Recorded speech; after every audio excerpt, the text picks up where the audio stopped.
Hi friends, நாம் இன்னைக்கு ரொம்பவே சூப்பரான டிப்ஸ் தான் பார்க்க போகிறோம். நம்முடைய முகத்தை நல்ல பளபளன்னு நல்ல ஷைனிங்காக வைக்கிறதுக்கு ரொம்பவே யூஸ்ஃபுல்லாக இருக்கக்கூடிய ஒரு சூப்பரான ஒரு சீரம் தான் பார்க்க போகிறோம். இது நம்ம பெரியவங்கன்னு மட்டும் கிடையாது, சின்ன குழந்தைங்களுக்கு கூட யூஸ் பண்ணலாம். இதை நாம் டெய்லி யூஸ் பண்ணிகிட்டே வரும்போது நம்முடைய முகம் நல்ல ஷைனிங் ஆகும். கடையில் போய் நம்ம க்ரீம் வாங்கி யூஸ் பண்ணுறதுக்கு இது யூஸ் பண்ணாவே போதுங்க. ஒரே வாரத்தில் நம்முடைய முகம் நல்ல ஷைனிங்காக தெரிய ஆரம்பிக்கும். கண்டிப்பாக நீங்களே இதை யூஸ் பண்ணிவிட்டு முகம் நல்ல ஷைனிங் ஆகிருக்குது அப்படின்னு கமெண்ட் வந்து சொல்கிற அளவுக்கு சூப்பரான ஒரு ரிசல்ட் கொடுக்கும் நமக்கு. பெண்களுக்குன்னு மட்டும் கிடையாது, ஆண்கள் கூட இதை யூஸ் பண்ணிக்கலாம். ஆல்ரெடி நமக்கு நிறைய பிம்பிள்ஸ் வந்து கருப்பு கருப்பாக இருந்தது அப்படின்னா அது கூட போய் முகம் நல்ல ஷைனிங்காக மாறும். இதை நாம் எப்படி பண்ணுறது, எப்படி யூஸ் பண்ணுறது அப்படின்னு பார்க்கலாம். இதுக்காக நான் கொஞ்சம் பாதாம் பருப்பு எடுத்துருக்கிறேன். ஒரு 10லேருந்து 15 பீஸ் பாதாம் பருப்பு தேவைப்படும். இதை இந்த மாதிரி நார்மல் தண்ணி, நம்ம குடிக்கிறதுக்காக யூஸ் பண்ணுற தண்ணி யூஸ் பண்ணி ஊற வைக்கணும். நைட்டு தூங்க போகிறதுக்கு முன்னாடி ஊற வச்சோம் அப்படின்னா காலையில் நம்ம பார்க்கும்போது இந்த மாதிரி நல்லா ஊறி இருக்கும்.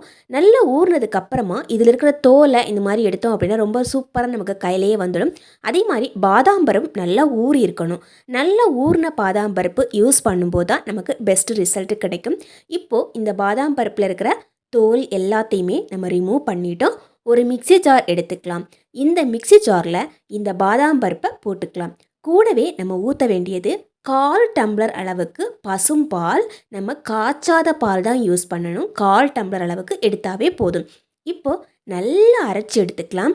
இதை நல்லா அரைச்சி எடுத்துக்கும் போது நல்ல மைய அரைஞ்சி வரும். நமக்கு ஒரு 5-6 தடவை நல்லா போட்டு நல்லா பிளெண்ட் பண்ணும்போது தான் இந்த மாதிரி நல்ல மைய அரைஞ்சு கிடைக்கும். இதுக்கப்புறமா நம்ம டீ வடிகட்டி எடுத்துக்கலாம். இப்போது நாம் அரைச்சி வச்சதை அந்த வடிகட்டி மேலே இந்த மாதிரி ஊற்றணும் அப்படின்னா நமக்கு ஃபில்டர் ஆகி கிடைக்கும். மேலேயும் நமக்கு நல்ல சக்க மாதிரி வரும். இந்த ஸ்பூன் வச்சு இந்த மாதிரி நல்லா கலக்கி விட்டோம் அப்படின்னா நல்லா திக்காக கிடைக்கும் நமக்கு. இதை நாம் வேஸ்ட் பண்ணக்கூடாது. மறுபடியும் இந்த மாதிரி மிக்ஸி ஜாரில் எடுத்து போட்டுக்கணுங்க. கொஞ்சமாக 1 டீஸ்பூனு தான் கிடச்சிருக்குது. இதில் நம்ம 1/4 டம்ளர் அளவுக்கு தண்ணி ஊற்றிக்கலாம். வெறும் தண்ணி தான் ஊற்றணும். இப்போ நம்ம இதையும் மறுபடியும் நல்லா அரைச்சிட்டு இந்த மாதிரி நல்லா ஃபில்டர் பண்ணி எடுத்துக்கலாம். 2 டைம் மட்டும்தான் நம்ம ஃபில்டர் பண்ணி எடுத்தணும். அதுக்கு மேலே நிறைய தண்ணி எல்லாம் ஊற்றக்கூடாது. இப்போ நம்ம நல்லா ஃபில்டர் பண்ணிவிட்டு மேலே இருக்கிற சக்கையை இந்த மாதிரி தனியாக ஒரு டம்ளரில் எடுத்து வச்சுக்கலாம். இது நாம் எதுக்கு எடுத்து வைக்கிறோம் அப்படின்னு நான் உங்களுக்கு சொல்கிறேன். இது நம்ம தூரவே போடக்கூடாது, அப்படியே வச்சுக்கணுங்க.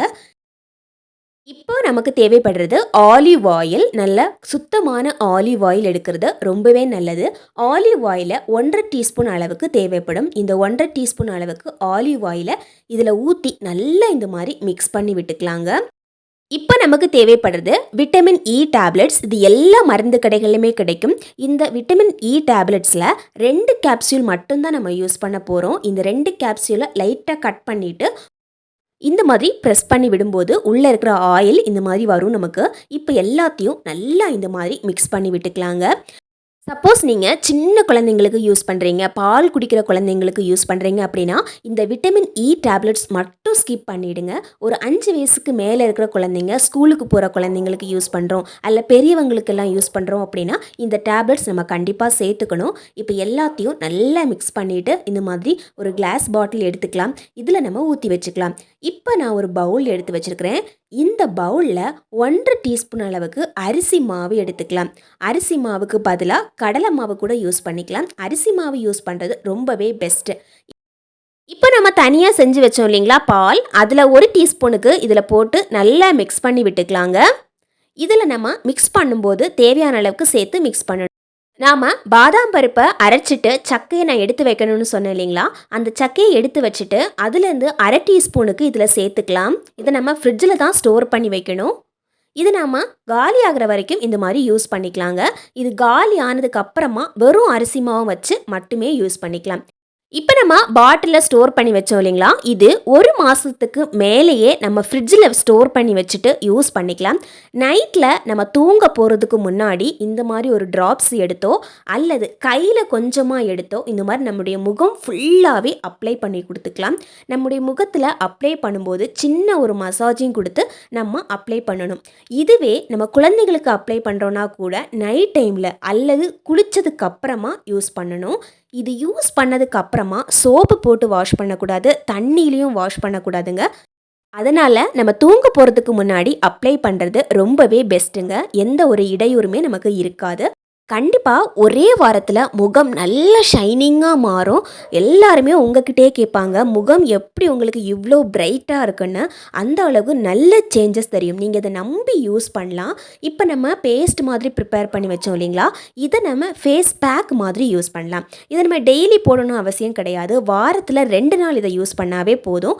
இத நம்ம யூஸ் பண்ணிட்டே வரும்போது, முகம் பளபளன்னு மாறுறது மட்டும் கிடையாது. முகத்துல எந்த பிம்பிள்ஸும் வரவே வராது. நார்மலா ஆயிலி ஸ்கின் இருக்கிறவங்க கூட இத தாராளமா யூஸ் பண்ணிக்கலாம். ட்ரை ஸ்கின் இருக்கிறவங்களும் இத தாராளமா யூஸ் பண்ணிக்கலாங்க. நம்ம யூஸ் பண்ணிட்டே வரும்போது நமக்கே தெரியும். நம்ம எந்த இடத்துல இத அப்ளை பண்றோமோ, அந்த இடம் நல்லா பிரைட்டா இருக்கும். இதுவே நீங்க கழுத்துக்கு கீழ நீங்க அப்ளை பண்ணாம விட்டுருந்தீங்க அப்படின்னா, நீங்க மறுநாள் தூங்கி எழுந்ததுமே பாருங்க, அந்த இடத்துக்கு கீழ கருப்பா இருக்கும். நம்ம அப்ளை பண்ற இடம் வரைக்குமே நல்ல ஒயிட்டா, நல்லா பிரைட்டா தெரியும். இந்த ஃபேஸ் பேக் போட்டதுக்கு அப்புறமா நம்ம தண்ணி வச்சு வாஷ் பண்ணிக்கலாம். அல்லது நைட் டைமில் போட்டோம் அப்படின்னா சும்மா இந்த மாதிரி தொடச்சிட்டு தூங்கினதுக்கு அப்புறமா காலையில் எழும்பி இந்த மாதிரி கழுவி விட்டுக்கலாங்க. தேங்க்யூ ஃபார் வாட்சிங் ஃப்ரெண்ட்ஸ்.